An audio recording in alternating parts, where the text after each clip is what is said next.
Hello, my name is Justin Alonzo, and I'm a student at UNC Chapel Hill. I'm 22 years old, and I'm originally from Charlotte, North Carolina. Now, during my time at UNC, I decided to study abroad for a semester, meaning that I went to a university somewhere else in the world and studied there. I chose to study abroad in Vietnam, and while I was there, the main focus of my studies was ecology. Now, does anyone know what ecology means? I'll let you know in the next slide.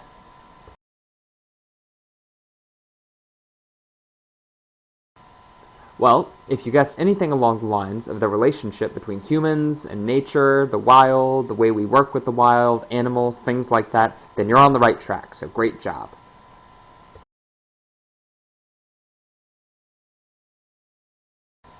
An important part of any ecology, and especially the ecology of Southeast Asia, where I studied abroad, is water. And that's what we're going to talk about today.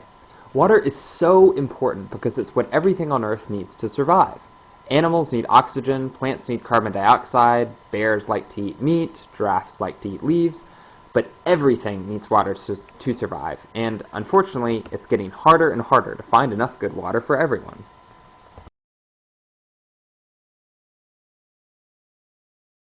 Now, just to make sure we're all on the same track, can anyone tell me what continent we're looking at here? Well, for the most part, it's Asia, except for a little bit of Africa and a little bit of Europe. Now, today we're going to talk about Southeast Asia, the part in orange. Can anyone name any of the other countries on the map?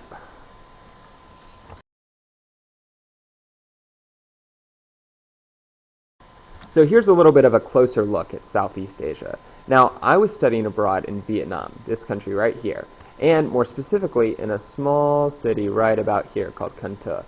But throughout my time there, I got to travel all around Southeast Asia in this area. And so I'm going to talk a little bit about how in different areas and in different ways water relates to people.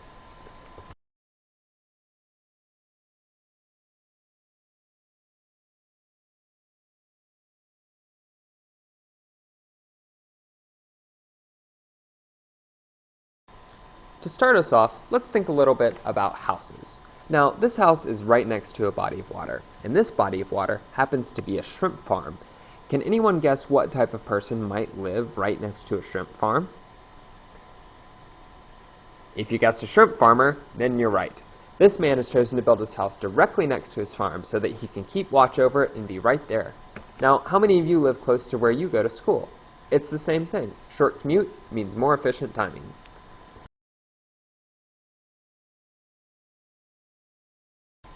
But sometimes, even living close to water on land isn't close enough.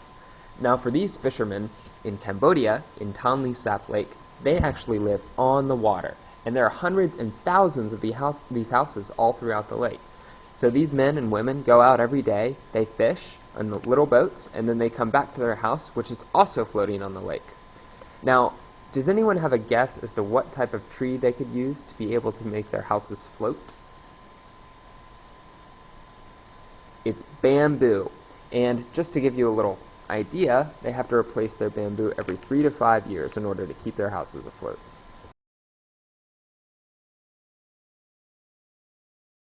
Here's a closer look at one of the houses, and if you'll see to the left of the photo, there's actually a television antenna sticking out, so this is a very well-to-do family. Check out the next couple slides for some more pictures of floating houses.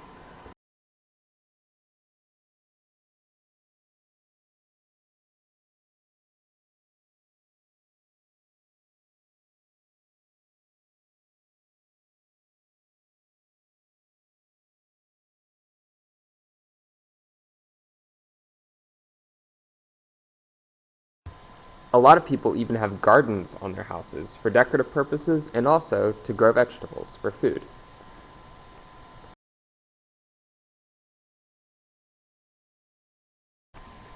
Tonle Sap Lake is having lots of trouble right now, though, from overfishing and pollution. So the same people who were living in these houses 50 years ago are still living in them today, and some are having a harder and harder time to manage. And as you can see here, sometimes that means that they're not able to buy the proper materials to keep their house entirely afloat. It's a sad reality in Cambodia.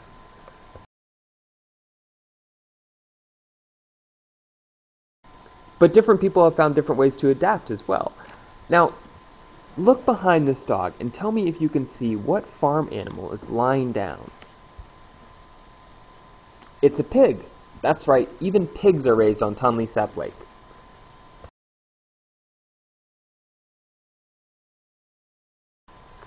But rivers and lakes aren't the only way that people interact with water in Southeast Asia. If you remember back to the original map, a lot of it is actually surrounded by ocean as well. Now in Vietnam, there's 1 month of the year when the waters are churning with jellyfish, and so all the fishermen go out in this one section and catch jellyfish for a month straight. Here, you can see them loading them out of the boats and starting to take them up a hill.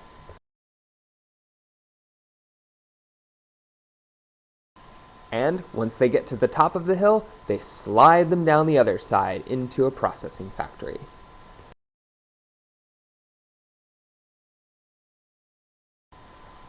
All day long, these women work in a makeshift factory that they've set up for themselves for this 1 month of the year inside people's houses. They slice and dice all these jellyfish, throwing them into different vats with different chemicals to cure them. Now, a lot of you might be thinking, jellyfish, that's gross. But actually, jellyfish taste delicious. When they're in their final stage, they're entirely dry and a little bit salty, so they taste a bit like potato chips.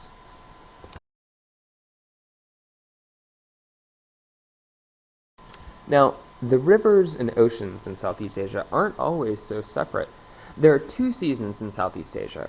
One is a rainy season, and the other is a dry season. Now, in the rainy season, it rains, and in the dry season, it's dry. During the rainy season, waters rise so high that the ocean actually floods straight into the Mekong River and Mekong Delta, and all these sorts of fish, animal, wildlife, nutrients, bacteria mix and match with the soil and with the fresh water to be able to create a unique sort of ecosystem that is unique to Southeast Asia and provides lots and lots of ways for people in Southeast Asia to be able to use it. So in the next few pictures, I'm going to show you a few different photographs of ways in which you can see how the river changes throughout the year.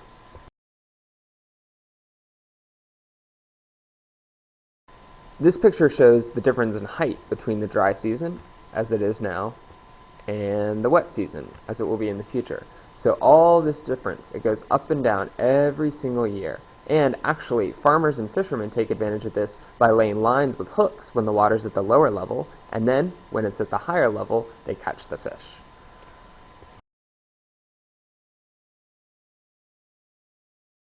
In this picture, you can see how the trees are actually bent so far over because during certain times of the year, the water pushes them over with its incredibly strong force. These trees are very important when the water is up at this level because those trees are where all the fish lay their eggs. Check out the next few slides for 3 more pictures of what the water looks like when it's not flooding and when the water is at a lower level.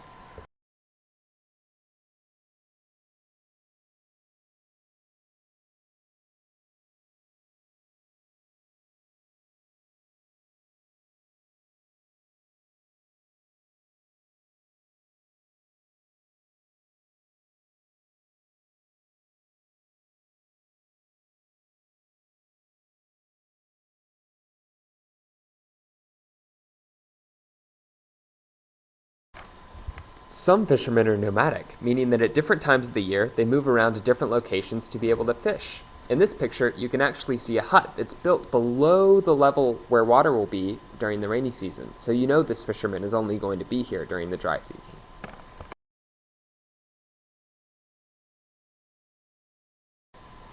Now, rivers are also important for another reason. I'll give you a hint. Cars are to roads as boats are to rivers. What does this describe? If you guessed transportation, you got it right. In this picture, there are 2 larger ferries that are taking motorcycles and cars across the river. There's this dredger over here that's actually taking the sand to a spot where it will be constructed, and even smaller boats where women are using back-ended motors to be able to drive people across the river or maybe short distances down the river.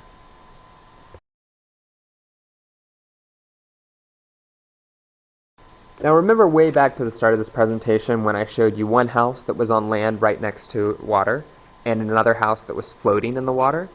Well, for the houses that can't move themselves, those farmers have to use boats to be able to move up and down the river. Now this is in Cam, a city in the Mekong Delta in Vietnam in Southeast Asia. And in this city, there's a pretty unique market. This market is a floating market, and farmers actually put all their produce on their boats, take it to Kanta, and they sell their produce right off their boats. So here, you can walk around and jump from boat to boat, or maybe have a smaller boat yourself and move from boat to boat to be able to see everything that everyone's selling.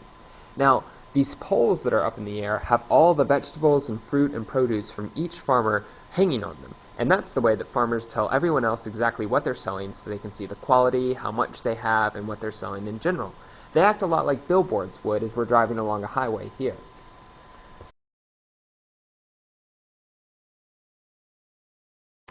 Here's a woman getting ready to sell her produce.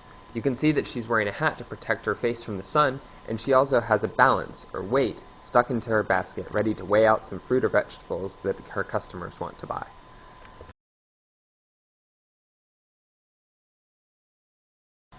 This woman isn't a farmer, but she still sells goods from her boat. This is the same thing as a convenience store would be in the United States, where you drive up, look around, and say, oh, I want that bag of potato chips, or oh, that snack looks delicious.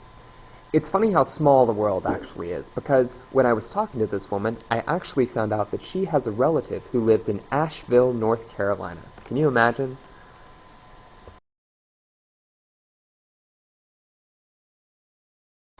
More recently, the river has also become a source of something that wasn't available in the past: electricity. So in this picture, you can see how the water from up above is being channeled through a pipe and goes all the way down to this turbine here, where it spins and spins and spins in lots and lots and lots and lots and lots of circles, which creates electricity through a generator that is then channeled through this power line to someone's house. So for people who aren't necessarily able to connect to a larger power line, or in some cases can't afford to be connected to a power line, this is a way for them to get enough electricity. Now, for a turbine this size, this would power a single light bulb for an entire night. So, at times when beforehand you would have to go to bed when it got dark because you wouldn't be able to see anything, now they can stay up all night working, studying, talking, and doing things that they otherwise wouldn't be able to do.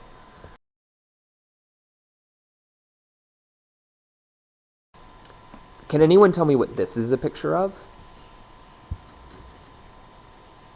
It's a hydroelectric dam. So in the same way in that previous picture, that small little turbine was able to power one light bulb for one family for one night, this hydroelectric dam can do a bit more. This dam actually provides a quarter of all electricity for the entire country of Vietnam. Can anyone name any famous dams in the USA?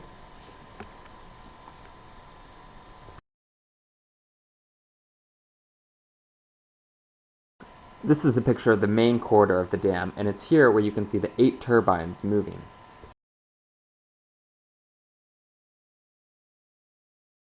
This is the control room of the dam. Looks a little bit like a James Bond 007 action movie or something, doesn't it? Well, the reason it might look like that is because this dam was built way back in the 1980s, and actually had help from Russia, the Soviet Union at that time. And so all the Vietnamese who run the control center and run the dam are actually fluent in both Vietnamese, their native language, and Russian.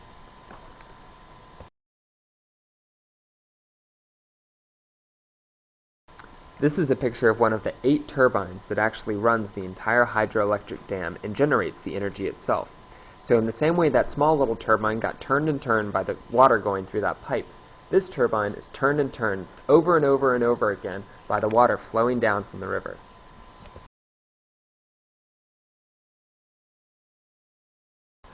There were lots of signs everywhere that said "Cam Bao," which means forbidden to touch, and I made sure not to touch because it definitely looked like a lot of things in there were dangerous. Kept my hands to myself.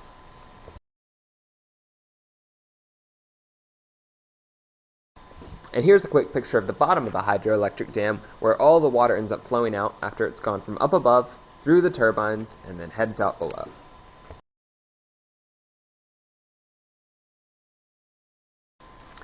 Because the river is so important to so many different people in so many ways, it also has a spiritual aspect to it. And many people come to this spot specifically during times of the year for a therapeutic massage from the river's power. So you lie down, dip yourself into the river, and feel the power of the river push against your back. And it's very, very similar to as if someone was massaging your back. Now in this picture, this man has actually decided to have his wedding here, and so he's all dressed up in his tuxedo, ready to marry his bride.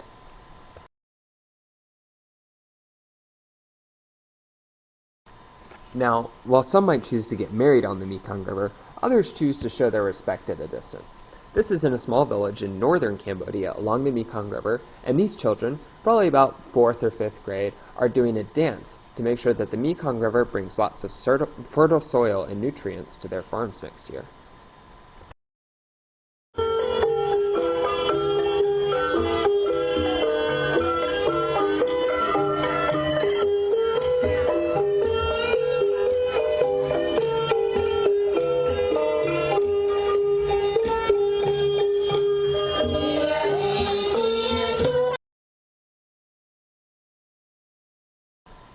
We've been talking about water this whole time, and I realized you hadn't had the chance to travel on any. So this was a short video from Cham Chien National Park, an area that's just on the border of Vietnam and Cambodia.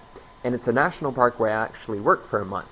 And to get to and from the site where I was doing experiments every day, I traveled by boat.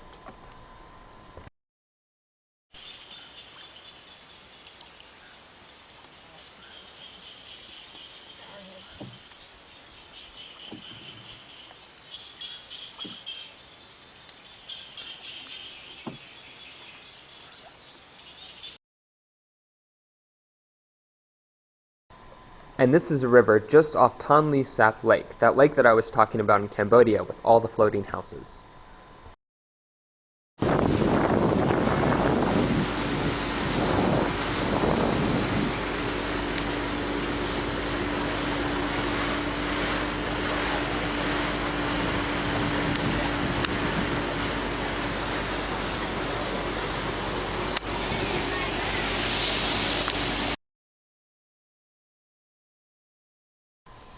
Whether it's the South China Sea, the Mekong River, Tan Le Sap Lake, or any other body of water in this area, water plays a very important role and has a deep, deep connection to the people of Southeast Asia.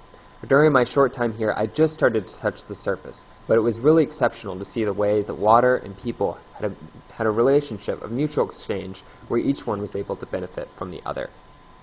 As water becomes a more and more scarce resource internationally, it's going to be interesting to see how this relationship changes and how people are able to cope with the shifting climate.